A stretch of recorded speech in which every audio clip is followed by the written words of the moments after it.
Welcome to the inaugural episode of Mask of the Slasher.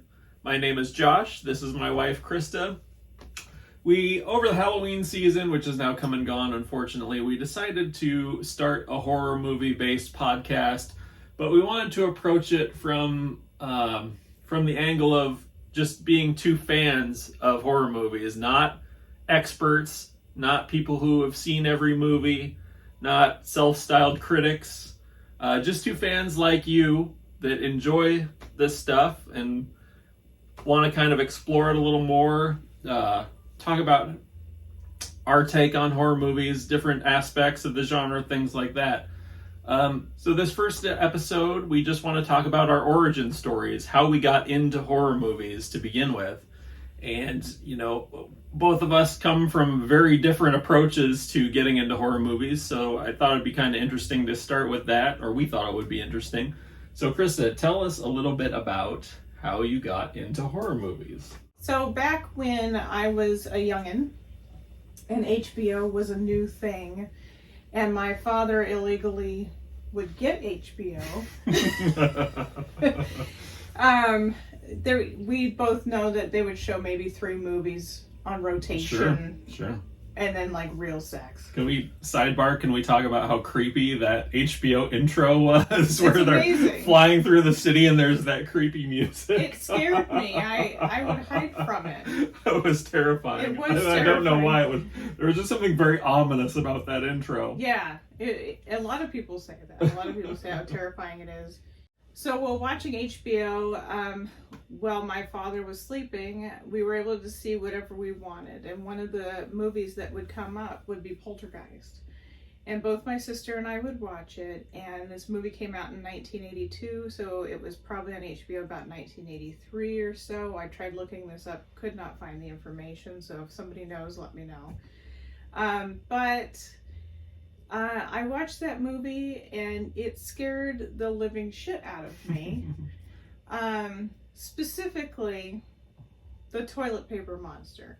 Everybody would say it would be clowns. Oh yeah, and I feel like that's, people make a big deal out of clowns. I don't think they're scary, but I would say that movie is one of the few, for me, when I was a kid and seeing that movie as well, where a clown actually was scary. Mm-hmm. Like me, I thought I guess I was the opposite. I was scared of the clown, but thought the toilet paper monster looked really cool. Yeah.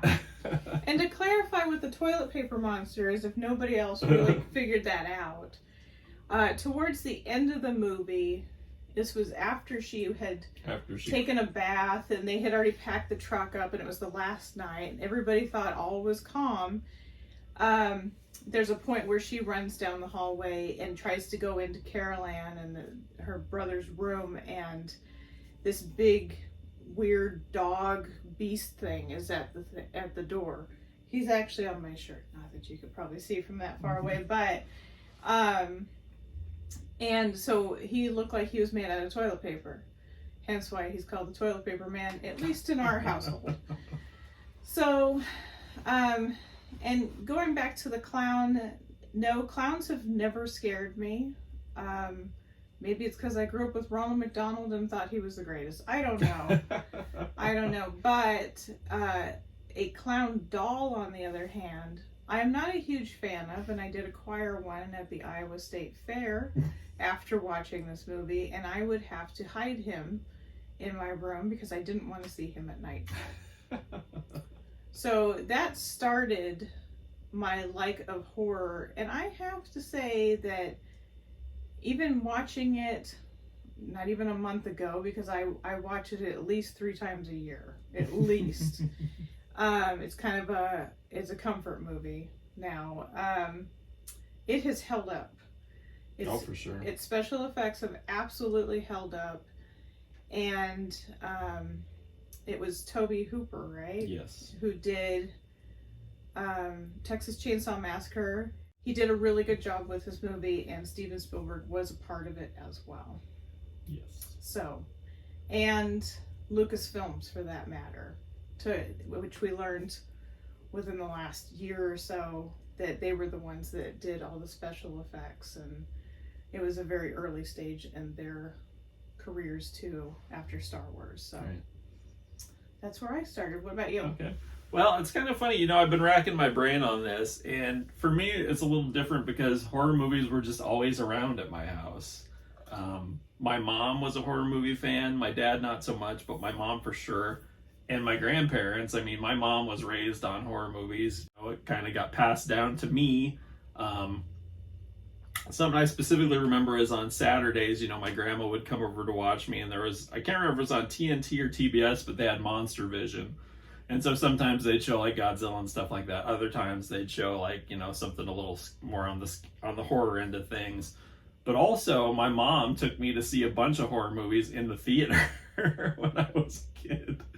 And, you know, something she always said to me was, I let you watch these things because I think you're mature enough to handle it. And if you have a question, we'll talk about it, was kind of her approach to these things. So the one that really messed me up in the best way possible was seeing Aliens in the theater. And it's a little bit horror, a little bit sci-fi, a little bit action. It's kind of all the things I loved as a kid.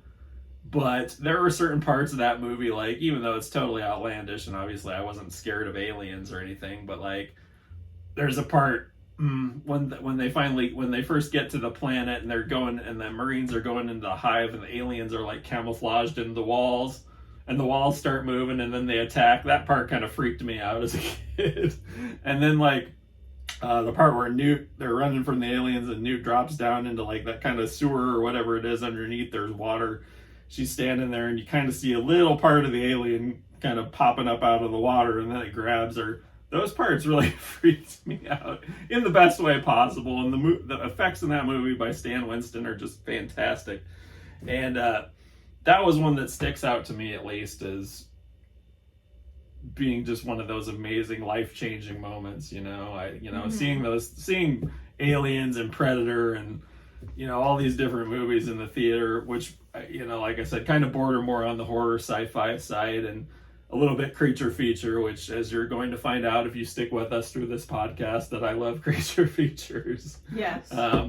That's I guess that was one of the moments that really sticks out to me, was how I got into horror, was getting to see those movies in the theater.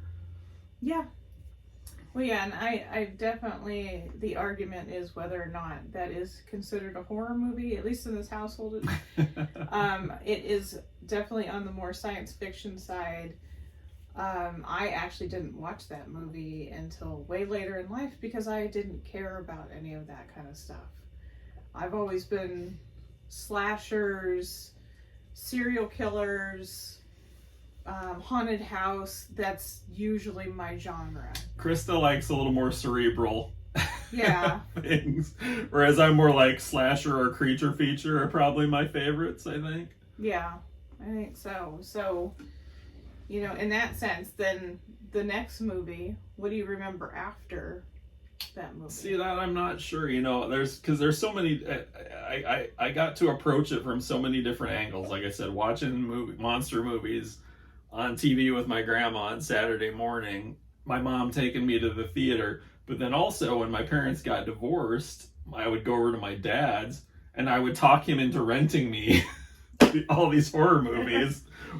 And you know, like, this is something that's been talked about in many documentaries about like 80s horror, the VHS era. Mm-hmm. You went to the video store and all that horror artwork was just staring you in the face, and it was all so cool looking. And of course, I was, being the nerd that I was as a kid and pretty much my whole life, I was collecting comic books and stuff by then. So I appreciated, you know, cool artwork. Mm-hmm. And just seeing all those covers just staring at you was like, you know, it was my equivalent of being in a candy shop at that point. So it's real, like I said, it's really hard to say because horror was just always around. Definitely Poltergeist freaked me out. And Trilogy of Terror, that freaking Zuni doll scared the hell out of me. I don't know why, but I've always had a thing about like toys or dolls that come to life freaking me out. I had this little bendy figure. It was probably, I don't know, it was fairly tall, of Stripe from Gremlins, and my mom for some reason decided it was a good idea to tell me that it came to life at night. So I had to hide it in this little weird Wasn't it an end table? End table / chest thing that we had, and I had to put it in there every night because I was afraid it was going to come to life. I remember us seeing a table just like that at a thrift store, and you're going, "That's what I used to hide it in." It was one of those ugly 1970s. Woo, it was rough. I mean, the 80s really were like the golden era of horror in many respects, because you had, like I said, you had like the straight horror of something like Poltergeist. You had slashers. You had, I watched all of the Friday the 13th movies this year, and what I realized was that every single year of the 80s, except for 2, they cranked out a Friday the 13th. For the whole decade almost, there was a Friday the 13th movie for every single year. So you had slashers, you had the supernatural of Poltergeist, you had these great horror action movies like Aliens or Predator or Maniac Cop, things like that. You had things that were kind of horror, kind of comedy, like Gremlins. It was just it really was the golden age, in my opinion. Yeah, no, I agree. Well, the next one for me was Nightmare on Elm Street. Of course, yeah. And you want to talk about a video store story. When I was a kid and I watched that movie in broad daylight in a living room by myself, and this was right when it came out on VHS. My babysitter had rented it, and they didn't want to deal with the little kid, so they just put me in front of the TV and put this movie on and didn't tell me what it was. And it scared the living crap out of me. I slept in my mother's bed for 3 months, and I had the hardest time with it. And then one day I went to a video store, and on the countertop was like a piece of protective glass, and underneath that was a Polaroid of the store owner and Freddy Krueger in full costume standing next to her. And that's when it snapped, and I was like, oh, he's not real. It didn't matter what anybody told me, but once I saw that, then I knew that was in fact the case, that he was not real. He was not going to hurt me. Now, this did not make a difference later on when was it DJ Jazzy Jeff and the Fresh Prince put out Nightmare on My Street, and I listened to the radio every night to fall asleep, and it came on every night at the same time. And I think we discovered it came out somewhere between the second and third movie, and somewhere around that time. And so there's actually a quote in there that they say in the second movie. And but his voice in that, even though we knew it wasn't, it couldn't have been Robert Englund doing that voice in that movie, but it sounded so much like it, and it scared the crap out of me as well. So, but a few years ago I did get to meet Robert Englund, and I did tell him this story, and he said, there's a lot of people who have that story where they didn't realize, that it wasn't real until they saw something later on, and there was so much merchandise and crap that went out. They were like the Kiss for horror movies, where it was just so much crap that they sold. So that's when it started becoming not as realistic as it seemed in the movie. Now, granted, most people don't walk down alleyways and have their arms stretch out 10 feet or bleed green maggots, but it still seemed very real to me, and it was probably the most graphic thing I had seen at that point, and the thing that made me really dive into horror movies even more so. And for what I was able to get, because my mother did not let me rent everything, and it wasn't until I have more access to HBO and things like that I was able to watch more horror. Or when I went to see Candyman. Don't say it anymore. But yeah, I think the 80s were a big deal. I mean, granted, that was the time we grew up. So we're going to say that, because we've discussed it, that my mom went and saw, the black and white Universal monster movies when she was a kid. and they scared the bejesus out of her. And we all know they're not scary, right? To us. And that's something else. Actually, when I was growing up, I saw all those because my grandparents loved those movies. And no, I didn't find them scary even as a kid, but the atmosphere and everything, and the performances, and some of the special effects, really fantastic. Still to this day, I love the Creature of the Black Lagoon. I love the Wolfman. All those things. Not scary by our standards, certainly, and I'm sure maybe generations now come along and see Nightmare on Elm Street or see Poltergeist and don't find them scary. People have I don't said know. That Poltergeist does not hold up. Yeah, that's mind blowing to me. Yes, honestly, I'm like, it's so freaking real looking still to this day. It's so real, and it doesn't look corny. I mean, like we've discussed, we've been watching movies throughout this last. I mean, I watch horror movies every day of the year. Right, year round, yeah. That is my my comfort genre is horror. I will watch it any day, but some of those effects have not held up after all these years. It's definitely something we'll explore in future episodes, I think, is movies that haven't held up, or movies we thought were great or thought were scary when we were kids that now you look back on them and you're like, eh. Because there are many of those, as we've discovered over the past couple of years especially, but Poltergeist, for sure, in my opinion, totally holds up. There's a couple parts where it's like, the tree getting sucked up in the tornado. To me, that part's a little silly, but for the most part, I think they really approached that from as realistic as you could get with that subject matter. You know what I mean? Our plan with this show is we're going to do this weekly. Yes. That's our goal. And like Josh said, it's going to be from our perspectives, who are people who love horror, but we are not some elitists. We're not snobs about it. We're not going to bash people for what they say or think.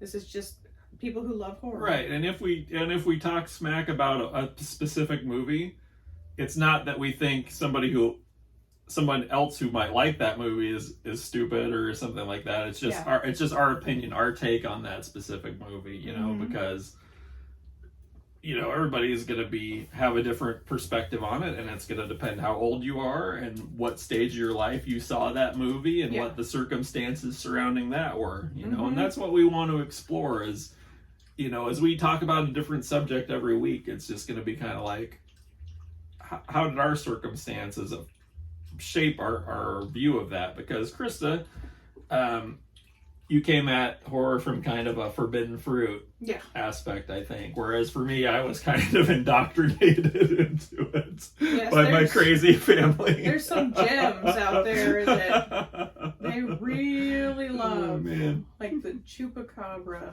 whatever that thing is. Chupacabra terror. Oh, it's... Someday we'll do a creature feature episode, and I will tell the story of Chupacabra terror. So bad. So what we would like is comments. Yes. We need to know what you want us to talk about. Yes. We would like to know what your starting movie was, how you got into horror, and be honest with us. Yes. Like I said, this is a judgment-free zone, just like Planet Fitness. That's right. Planet Horror. Yes. Right. So, we're curious. We're absolutely curious because we know, some good friends of ours, Josh thought, these certain movies that they would like, and they don't, and it's, we would like to know what would be like a good gateway movie. Yes. For people, not The Gate. Not The Gate. That's a movie I'll talk about in a future episode, though, for sure. But, what introduced you to horror? Because it is interesting to find out how people got into it, what the movie was that changed everything. Yes. Because there's definitely a lot out there. Absolutely, yes. So please leave a comment. You can email us at maskoftheslasher@gmail.com. We will be posting on YouTube and on Spotify. So if you want to listen to us on the go, you can. If you don't want to look at our faces, you have the Spotify option, and I'll put links to that in the YouTube page and all that kind of good stuff too. So be sure to, as they say, like and subscribe, and follow us on social media. I'll have links to all that in the description box as well. Thank you. Thank you, guys.